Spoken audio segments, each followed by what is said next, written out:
So I watched Demon Slayer Season 1 when it came out and thought, that's okay. I mean, it's pretty good. But when Season 2 came out, I have been nutting non-stop ever since. What I am about to say may be coming with a hint of recency bias since I literally just finished the anime as I begin writing the script. But holy moly, Batman. That was a good fucking anime. The animators at Ufotable might be actual gods because I thought they did a great job with the movie. But Season 2 was just 4 hours of animation that was on par with Mugen Train. Now take all that with a grain of salt because like I said, I just finished this anime, but I am still impressed nonetheless. I waited until all the episodes of this anime were already out, and I just went to town. Demon Slayer Season 2 kind of felt like one movie rather than a full season of anime, which made it extremely bingeable for me. I am sure everyone is making videos on this anime because it is truly amazing, and Tanjiro means more to us than our own dads. Because, he would never leave us. But instead of just gushing over this anime the whole video, I am going to try to put into words why I think so many people, including myself, love it so much.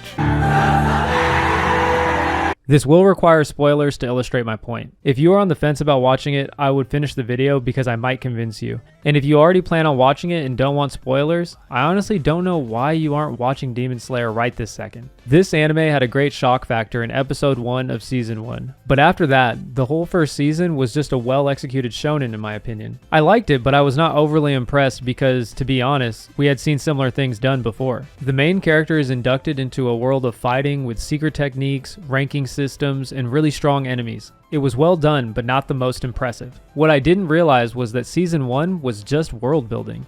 They were just getting warmed up. I don't know whose idea it was to make Mugen Train a movie instead of a season, but somebody give that guy a raise. That movie set records for gross sales in Japan and set the stage for season 2 in a way I haven't personally experienced in my lifetime. Normally, anime movies either finish off the series or aren't canon at all. The closest thing I have seen to this is the Dragon Ball Super, One Piece, and JoJo movies, but they more of replace having to watch the whole season and try to condense it into a movie. Demon Slayer, on the other hand, switched from a series to a movie budget and drummed up so much hype that I am willing to guess they got more money for season 2. I know. But you don't need a big budget to make an anime look good. Look at One Punch Man. Yeah, I get it. Miracles happen every day, but you are going to have a tough time convincing me that more money on a creative project doesn't help. But what can I say? The staff that worked on Demon Slayer were nothing short of incredible. Honestly, this is one of the most visually impressive pieces of media I have ever seen. This anime looked amazing.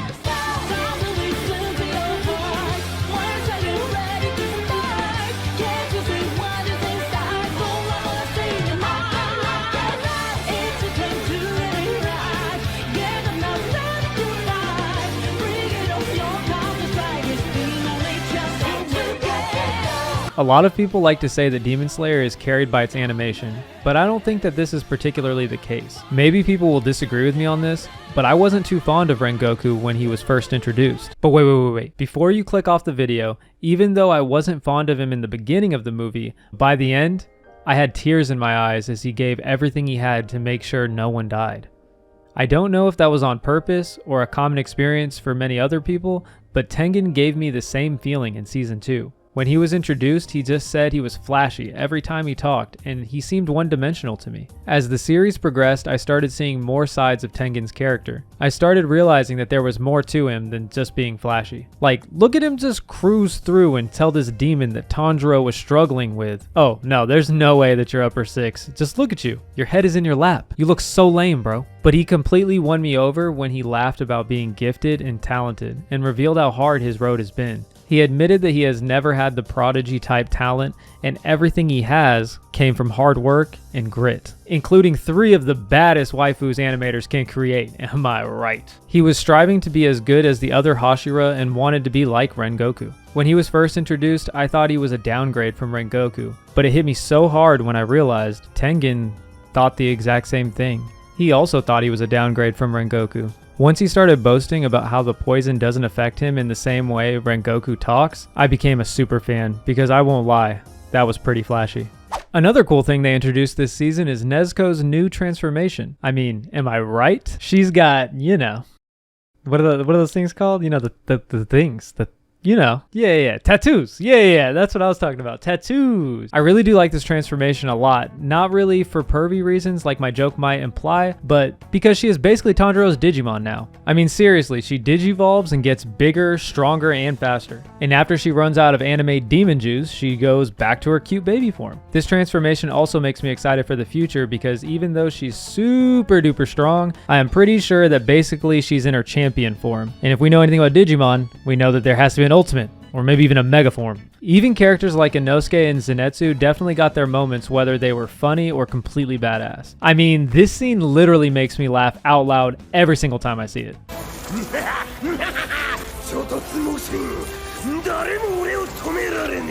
I think that the final straw that made me fall in love with this anime was episode 10. Up until this point, I think most of the anime was uplifting and positive. The tone made me feel like, come on guys, we can do this. Teamwork makes the dream work. Anything is possible! And there's nothing inherently wrong with that. I love those series that can make you feel like you are capable of anything. But in episode 10, there is a strong shift in tone. Tanjiro wakes up to a hellish nightmare. He looks around to see nothing but burning buildings, dead bodies, and at this point, feels like he has essentially lost. There is no music. There are no jokes. There is no hope. This insanely strong demon squats down in front of him and points to all of the destruction he caused that Tanjiro was unable to prevent. Instead of just killing Tanjiro, he starts to make fun of him. He slaps him around and tells him how weak humans really are. The demon starts joking around with Tanjiro. Maybe he will let him go. Tanjiro just might get out of this alive. But then you hear a snap. Tanjiro looks down at his freshly broken fingers, then looks back up at the unstoppable force before him. At this moment, I am just hoping and praying that someone arrives on the scene at the last second to save him like they often do in anime. Like, where's the guy with the water? Or what about that snake guy? Yeah, the snake guy. Where he would work here. Where is he? Where is anyone? I think every time I've been in a tough situation where I don't see any way to win, I have called for help, and there's nothing wrong with that. That is what you should do if there is someone to call. But what happens when everyone that you could call is buried beneath burning rubble? What do you do when there is no help coming? I am not saying that you always have to win in life. That's not always the case. I understand that in every game there are winners and losers. Sometimes the other team, player, or fighter is just having the match of their life. But that doesn't mean that you just roll over and wait for your loss to come. Especially if the circumstances are as important as the life or death of you and all of your friends. I know not everyone has to face this extreme of a situation, but I think some things in life can feel as important as life itself. In competition, sometimes you are hit with something unexpected, maybe something that makes you want to give up. Not every win can be this smooth, practiced victory. But the point I am trying to make here is that not every win is pretty. If you're fighting for something as important as life itself, sometimes you gotta win ugly. Tanjiro pretends to be scared, pretends to have given up just to create a chance at the demon showing him an opening, because why not? I don't know about anyone else, but I've never shown up to a competition wanting to lose, and Tanjiro is playing for keeps. This is why I love Tanjiro so much. He hasn't changed since episode 1. His whole family died, his sister is a demon, and there is an elite demon slayer that is there to kill her. He didn't give up then, and he doesn't give up now. We all can relate to Tanjiro because we all have demons to face. I want to face my demons the same way Tanjiro does. He has been beaten, he has lost his whole family. They could take everything away from him, but as long as he has one concentrated breath left, he won't give up.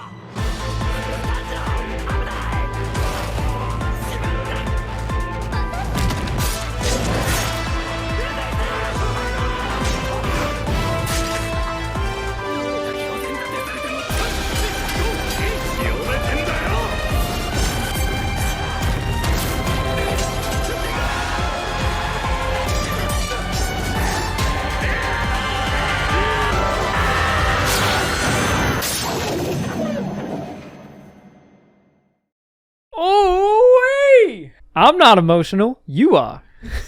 I hope you enjoyed the video, and hopefully you were inspired by Tanjiro as well. If you liked the video, please let me know in the comments. I really need that. Also, the like button and subscribe button are directly linked to my happiness levels, so go ahead and press those. We also have our Patreon and socials in the description down below, and I also want to give a special thanks to our first patrons, Shrexophone and Bubsy. Thank you guys very much.